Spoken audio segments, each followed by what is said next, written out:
this is probably the game outside of my team that I'm most excited about seeing this weekend. And in fact, I might even be more excited about this game than I am for my game because Florida State certainly just needs to take care of business on Monday night. But on Saturday at 3:30 in the Swamp, the toughest place to play in America this weekend, I'll say. I typically have them number 2 behind LSU, but I've got Florida and Miami, and I'm going. If you're going to be in the Swamp, hit me up. Let me know. Love to hang out. Love to see. I'm wearing white. I got the memo to wear white. Florida fans will get that joke. Miami fans should get it too. So Florida and Miami, this is one of the more intriguing matchups of the weekend, and for different reasons. This is not intriguing in the same way that LSU USC is, or Notre Dame Texas A&M is. This is two programs that, man, have had a lot of frustration these last couple of years. And we've talked about this from every angle possible. We spoke with Manny Navarro of The Athletic. We've spoken with Coach Coop. I know you guys love Coach Coop. We spoke with Allie Peak of A Peek Inside Gators Football. And we've talked about this from every possible angle that we could. And I still don't know what's going to happen on Saturday. There's been a lot made about quarterbacks. There's been a lot made about the crowd. There's been a lot made about uniforms. There's been a lot made about the coaches and everything else. But there's one key to the game that people are talking about, but I don't think they're talking about enough. And we'll talk about that in just a moment. But Gators and Canes fans are absolutely frustrated and fed up with how the last couple of years have gone. And they understand rebuilds. They understand. But the expectation of those places is to win. They've won 8 combined national championships. They've won so many games. They're both, in my opinion, top 15 programs of all time. And the standard has not been met there the last few years. Florida firing Dan Mullen after a 6-7 season. Florida then having a 6-7 season and then a 5-7 season. Almost regression last year under Billy Napier. And then with Miami, you felt a little bit better about the direction that Miami was going in year 2 under Cristobal when they beat A&M and they were playing well. And then you have the kneel down that everyone talks about. And without that, they're probably an 8-4 team going into the bowl. And maybe that changes things and who plays and what bowl you get into. And maybe they even win a 9th game in that bowl. And so they're just one decision away from being better. But can they get over that hump? Can they really show that true progression from year to year? Now, they went from 5 wins to 7 wins, and so that is something, but it didn't feel like enough for Miami fans, and this is the prove-it year for Mario Cristobal, and it gets started on Saturday at 3:30 in the Swamp, and I think a game that certainly means more to the Gators.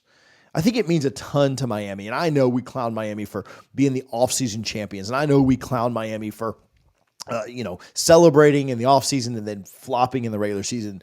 But it just feels different this year. And I'm not a Miami fan by any means. I'm not a Florida fan by any means. And hopefully, as somebody who wishes both teams could lose, you can understand that I'm trying to be as objective as possible. And I think I am pretty objective on this one. And if you think my Florida State preview is going to be a little bit out in left field or a little bit biased, I'll buy that, right? I'm wearing a Florida State shirt right now. But I think I can be pretty unbiased when it comes to Florida and Miami, and I can tell you I think this game means more for Billy Napier and more for the Gators. Miami will have their chances later to pick up a lot of wins this season. Even their tough game at home against Florida State doesn't look as daunting now. Maybe Georgia Tech looks slightly tougher, so you trade those two, but I think Miami season comes down to 4 games. Florida, Georgia Tech, Florida State, and Virginia Tech. Maybe you throw Louisville in there too, but I'm in wait-and-see mode on if they can have as good of a year as they did last year. Miami nearly beat them last season in 2023.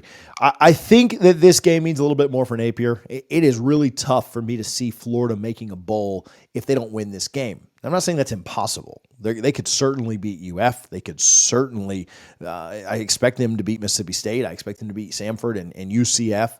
I think this is the year that they end the Kentucky curse and they beat them. And then they could certainly upset a Tennessee or upset an LSU or beat a Florida State who didn't look great in week 0. So it's possible, but your path to that bowl gets much tougher if you can't beat Miami, who I think is a similar program to most of those other teams that we just mentioned: Kentucky, A&M, Florida State, LSU. Some of them have more talent, some less talent than Miami. But if you're not winning against Miami at home, are you convinced that you go beat Florida State in Doak? Are you convinced that you beat an LSU late in the year? Are you convinced that you can go to Knoxville and get a win, or that A&M comes to town and you beat them? Right? Certainly, Florida could win any of those games, but I think your confidence in them being certainties or more likely than not certainly diminishes. It's hard to imagine that if Florida loses to Miami that they would beat any of Tennessee, Georgia, Ole Miss, Texas. Well, there's 4 more losses immediately there. And so you're looking at a 5-loss season, and you pretty much have to be perfect outside of that. You can't stumble anywhere in your 50-50 games. And so it becomes tough.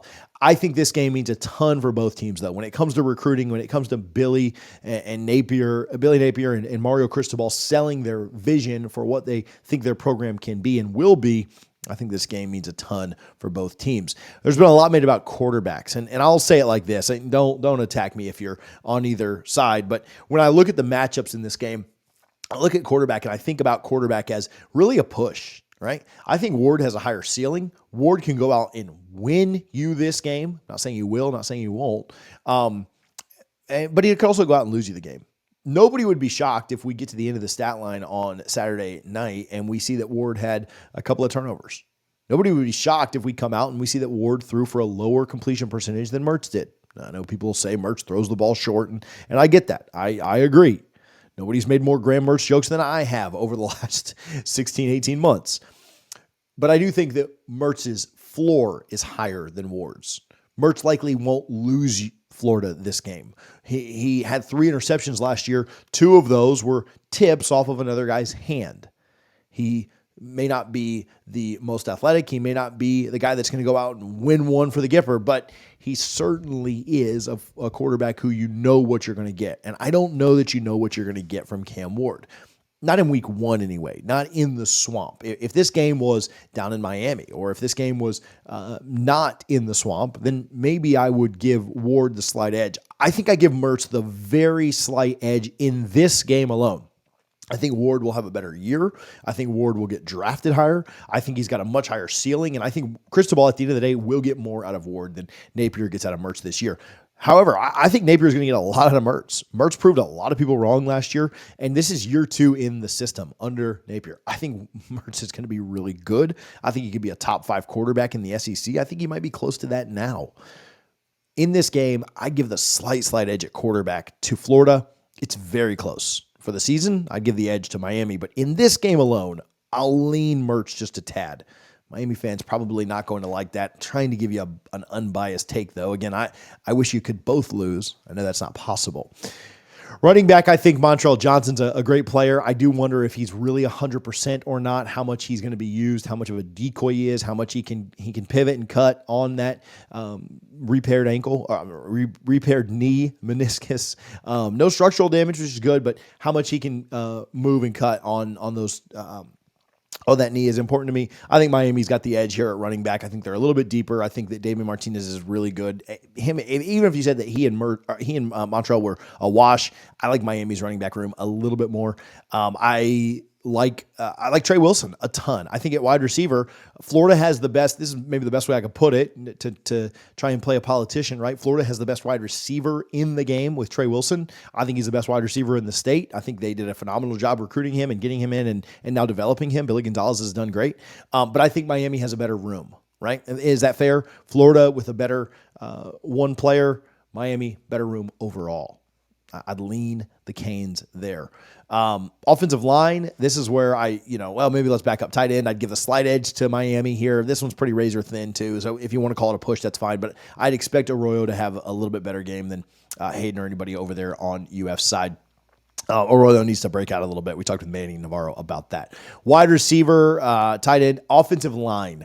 I think this is the one that I'm pretty sure is Miami, right? Like, this is kind of like the running back situation where Florida's got some good pieces. I expect them to be better than last year, but I really like this offensive line for Miami, and I think this is what's kind of the difference is the trenches, right? Miami almost has SEC-level trenches, and Florida, I don't know if they do, even being in the SEC. Now, I think they're still really good. I think Florida's trenches are fine if they weren't in the SEC, but I don't know that they're good enough to compete with every other SEC team that's out there. I'd love to be proven wrong on that. I'd love to see this be more competitive, but I think that Miami's got the clear edge at offensive line. Napier's even referenced some of the questions that they've got on the right side. Obviously, every beat writer on Florida's side has talked about that and either upplayed that or downplayed that, whatever, but it's certainly a talking point, and so we'll see kind of how it shakes out. on Saturday afternoon.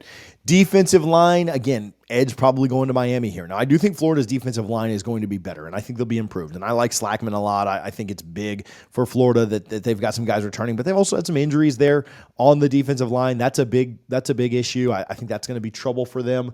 And Miami's defensive line is really good. Now, I will say this one's not like a wide gap. I'd put Miami's ahead of Florida's. It's not a push by any means. I like Miami's a little bit better, but Florida's, I think, is going to surprise people. I think it also matters who they're going up against. Miami's defensive line gets to go up against what I think is a weaker offensive line for Florida, and Florida's defensive line has to go up against what I think is a tougher Miami offensive line. So who's going to be better on Saturday? Well, it's not just that Miami's defensive line is better, which I think it is. It's who they get to go up against. And I think Florida's defensive line has a much tougher battle ahead of them because of who they're going up against. So I'd give the edge here on defensive line to Miami. Linebackers closer. I like Florida's additions at linebacker. I like Pup Howard coming home. I like that they get Shamar James back, but I like, Miami's linebackers are really good. I think they have one of the better linebacker corps in the ACC, in the country. I think that I'd give the slight edge here to Miami. That's not a runaway by any means. I think Florida's linebackers are very, very good. And then at defensive back, this is where I'd go Florida. And to me, this is the key. If Florida's defensive backs are better, Miami's are certainly a concern. They're starting some young guys. Will there be busts? Will there be kind of issues? This is where it all kind of comes down to. If Mertz has time, I think he'll pick them apart. I think Mertz will absolutely pick them apart. Florida will score 28 plus, and they'll have a great shot to win the game.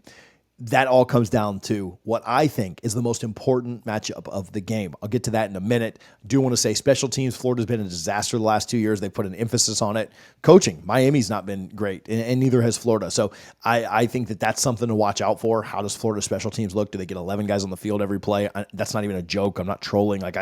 That's something that they are focused on this year. Mario hired an end-of-game coordinator, right? Like literally a guy to tell them when to kneel down, take timeouts, run the hurry up, all those things.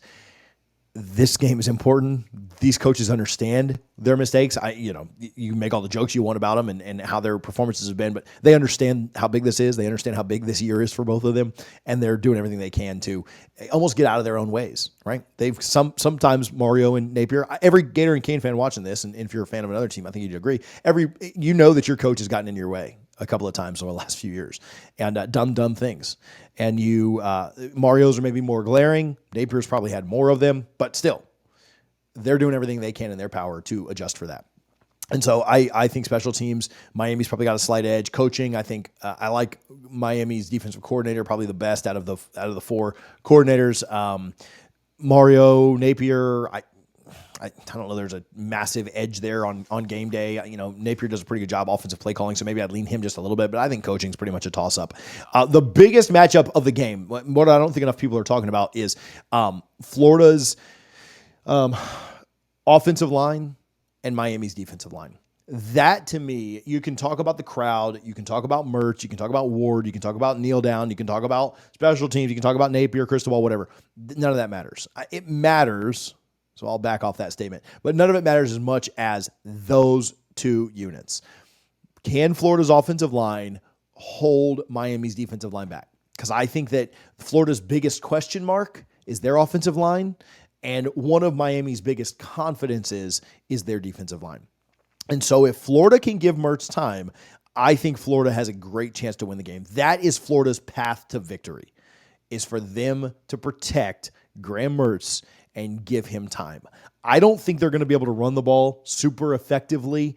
I do believe that Napier will try to be balanced, but I don't think they'll have a ton of success running the ball. I like that Miami front. I like their linebackers.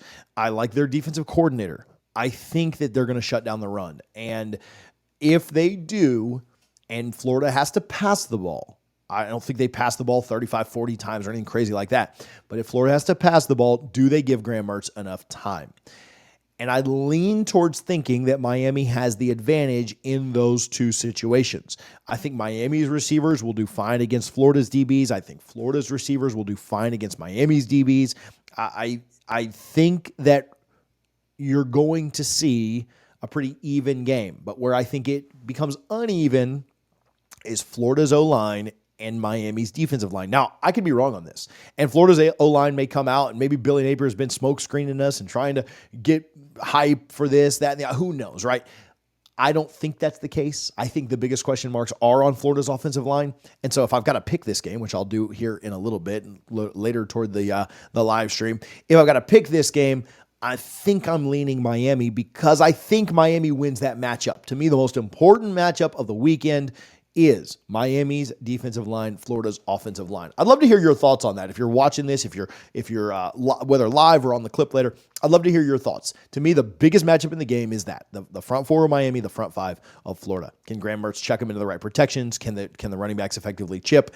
How's all of that going to work? Is Miami going to bring more into the box? Are they going to blitz? Does the blitz pick up?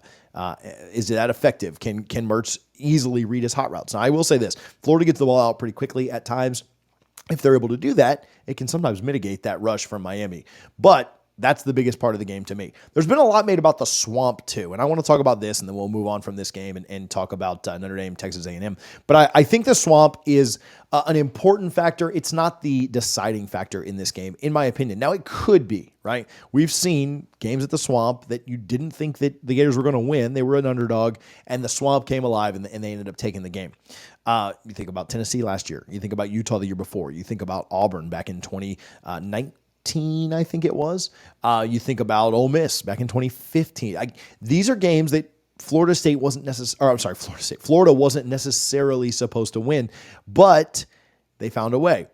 But it works the other way too. Florida State, when I was thinking about this game, came in 2015, and that's the largest crowd that has ever been recorded at the Swamp. And that was a 10-win Gator team coming into the game.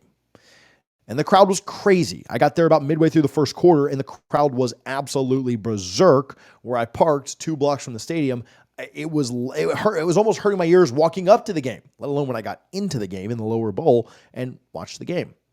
However, the team wasn't very good, and they could only muster 2 points in a blowout by the Seminoles, and that took the crowd out of it. And so here's how the crowd can make an impact. The crowd can make an impact if Florida comes out and goes and scores a touchdown to start the game, or gets a big stop to start the game, or Ward has a turnover to start the game. If any of that happens, the crowd will be fever pitch. It will be deafening. I think Florida's crowd is going to be the toughest crowd that any team has to play in this weekend.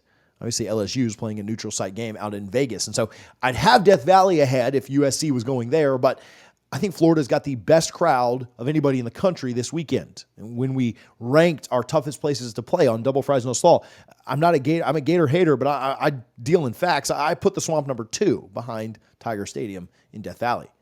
And so I do think that Florida's got an advantage there. However, if Florida goes down 13-6, or they go down 17-3 or something like that, the crowd is going to be neutralized. It just is. I've seen it happen time and time again where that crowd gets taken out of the game. I think Arkansas went up 14-0 last year, and I know that was a noon kick. I know it was early. The crowd just wasn't the same in that game. That got lit late, but that's how Arkansas was able to manage and able to play, because they played with a lead for most of the day. If Miami plays with a lead and a couple score lead, I think that crowd gets neutralized. If I'm Florida, I don't know if I'm kicking off trying to say what if the defense can make it tough on Ward early, or if I just want that extra possession, if I want to get that ball at halftime. But man, if I'm Florida, I'm thinking about taking that ball first. Going and scoring and getting up. Napier's good on scripted plays. He is really good on scripted plays, and they put points on Georgia early. I'm taking the ball first if I'm Florida. I know they like to score on both sides of the half. I know they're not good in the middle 8, but I'm taking the ball first if I'm Florida. And I'm going down and scoring because they're good on scripted stuff. They're very good there. Napier's not a bad play caller as much as they want him to not be the OC. I'm taking the ball first. I'm going down and scoring, and I'm putting Cam Ward on the field with my team having a lead. That's what I'm doing if I'm Florida. Now, I don't get paid millions of dollars to make coaching decisions, but that's what I'm doing. And I think that could be effective. And that is, for as much as people have talked about the Swamp this week, that is how you use the Swamp to your advantage. I think Miami's going to be good on scripted stuff too. And I don't trust Florida's defense as much. I think they'll be improved. So that's why I'm not kicking the ball first. Now, you'd still be putting Ward up against it. You'd be putting Ward in that crowd, in that environment for the first time in a tie game. But man, if they go score, you've neutralized that. I would go score. I'd make the crowd up 7-0. I'd make the crowd fever pitch the first time Ward touches the ball. I'm receiving the ball if I'm Florida this weekend. They're not good in the middle eight. I understand that. Maybe getting more possessions in the middle eight helps them. But, man, you're going to have to get stops and scores no matter when they happen. I want the ball first. I want to go score. Napier's really good scripted. I think I'm taking the ball first if I'm Florida. I want to hear your thoughts on this game. I'm going to pick it here in just a few minutes, but I want to hear your thoughts on the Florida-Miami game. Hit the comments and let me know. If you enjoyed this preview, we did an episode this morning where we previewed every big college football game from this weekend. You can click the video on the screen right now to see the rest of them. We appreciate you guys for your support. Make sure you hit that subscribe button for College Football Addiction all year long.